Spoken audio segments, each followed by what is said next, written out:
כזאת גרועה, את אף פעם לא מספיקה. אני מניחה שאם הייתה לכם חברה שמדברת אליכם בצורה כזאת, היום כבר לא הייתם חברות, נכון? שלום, שמי חמוטל רווח, מרצה לחסידות ומלווה נשים בתהליכי שינוי ובחירה בחיים, מנחה מסעות לאומן, והכי חשוב, בעבר מאסטר לביקורת עצמית.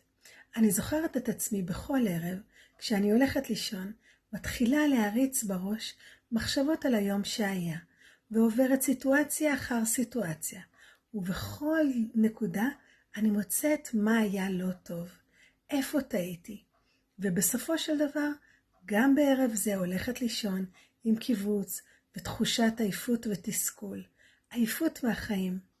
כל זה גרם לי לצאת למסע חיפוש אחר האמת. הרי לא יכול להיות שזו מי שאני.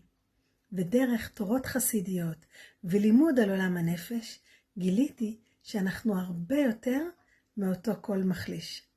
אז בדקות הקרובות אני אשמח לשוחח איתכן על ביקורת עצמית. מה גורם לביקורת עצמית להתפתח בתוכנו, ואיך אפשר להתמודד עם זה?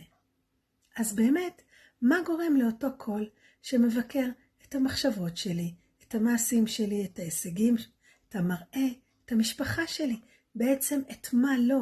מה גורם לאותו קול להתפתח בתוכי? יש כמה סיבות. אני אשמח להתייחס כרגע לשתיים. האחת, זו אמונה מוטית. אמונה מוטית שהתפתחות והתקדמות מתאפשרות בזכות ביקורת, מה שנקרא ביקורת בונה. אם אתה דואג לי, אם אכפת לך ממני, אתה תדאג להעיר לי את המקומות החלשים, כדי שאשתפר.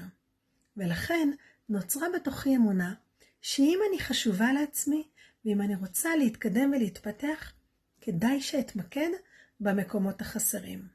אבל אז מה קורה?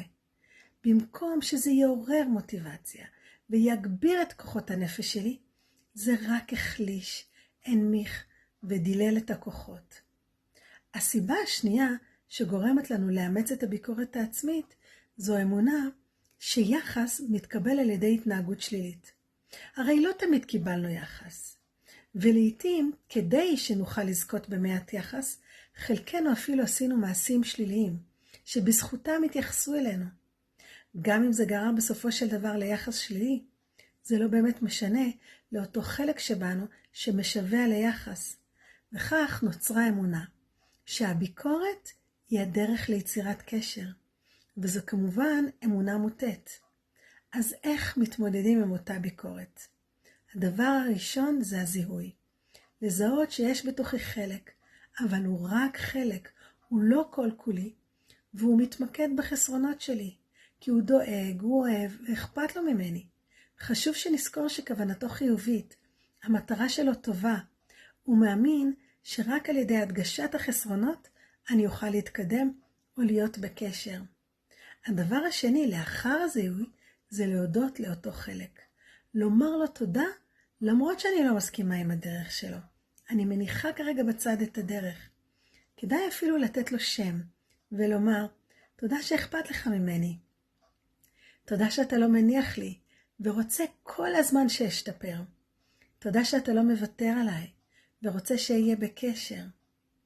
ואז אני מזמינה אותך לעצום עיניים, לנשום נשימה עמוקה ולשאול את עצמך, באיזו דרך יותר רכה וידידותית הייתי רוצה שאותו חלק יתקשר איתי, כדי שתהיה לי יותר מוטיבציה ללכת אחריו. באיזו דרך אני רוצה שהוא ידבר איתי.